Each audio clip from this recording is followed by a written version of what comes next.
Mana sizga haqiqiy Matilda tortini retsepti. Faqat shu retsept bo'yicha pishiradigan bo'lasiz keyin. Eslatib o'tish mani vazifam. Bitta yo'likchani bosib qo'yib keyin videoni ko'ring, xursand bo'lardim. Birinchi bo'lib qiladigan ishimiz quruq masalani elektrdan o'tkazib olib, yaxshilab aralashtirib olamiz. Ustidan sut, o'simlik yog'i, tuxum, keyin esa shirinligingizga o'zgacha ta'm berib, yumshoqqina mayingina qilib beradigan Agro Bravo sariyog'larini eritib sovulamiz. Sodani oksizda o'ldirib, ustidan sovuramiz va yaxshilab aralashtirishni boshlaymiz.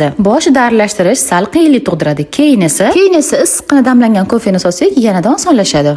Bir xil massa qilib aralashtirib olamiz va teng uchga bo'lamiz. Men bir vaqt o'zida 3 ta qolipda pishirib oldim. Qaymoq, shakar hamda Agro Bravo sariyog'larini solib, eritishga gazga qo'yamiz. Yaxshilab aralashtiramiz. Bir xil massa bo'lgandan keyin shokoladni ustiga solib eritib olamiz. Haqiqiy golland kakaosidan solib, elektrdan o'tkazib, yaxshilab bir xil massa bo'lgunigacha aralashtirib olamiz. Mana bu orada ko'rjlarim ham pishib chiqdi. Endi ustiga shapkasini olib tashlaymiz. Yarim soat davomida xolodilnikda sovib quyilgan kremimizni krem ko'rish holida taxlab chiqamiz. Xohishga ko'ra yasatib, kamida 2 soatga xolodilnikka qo'yib, keyin bemalol tanovul qilishingiz mumkin.